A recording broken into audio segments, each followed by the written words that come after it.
Dans cette première sortie de l'Algérie tenante du titre, la rencontre était difficile face à la sélection sierra-léonaise. 90 minutes sans concrétisation malgré les nombreuses occasions développées par les Fennecs. Pour la Sierra Leone, belle entrée en matière malgré ce score de parité, 0 but partout. Le match était très intéressant parce que nous avons joué avec l'une des meilleures équipes en Afrique, l'Algérie. Comme pays, la Sierra Leone est une petite nation qui n'a pas pu se qualifier depuis 25 ans. Et nous sommes de retour en Coupe d'Afrique des Nations avec notre petite performance. Nous ne pouvons qu'être satisfaits de la rencontre de ce jour. Aujourd'hui, c'était un match très difficile pour l'Algérie qui est une des meilleures. Nous sommes parmi les favoris, on le sait, et nous allons corriger les erreurs faites aux prochaines rencontres.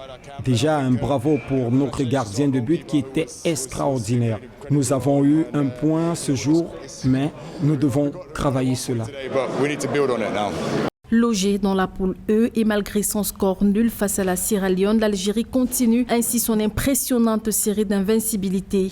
Au compteur, c'est désormais 35 matchs consécutifs et les hommes du sélectionneur Djamel Belmadi n'ont essuyé aucune défaite. Dans les rangs des Fennecs, l'on tente de blâmer l'état de la pelouse, peu propice à développer son jeu ou encore la température élevée pour ce match joué autour de 14 heures. On s'attendait à un match difficile et voilà, on a eu un match compliqué aujourd'hui. On sait très bien les conditions en Afrique qui sont compliquées avec la chaleur, c'était très difficile. Mais ça ne doit pas être une excuse parce que c'était pour les deux équipes. Voilà, on a manqué d'efficacité, je pense. On a eu quelques situations qu'on aurait pu mettre au fond.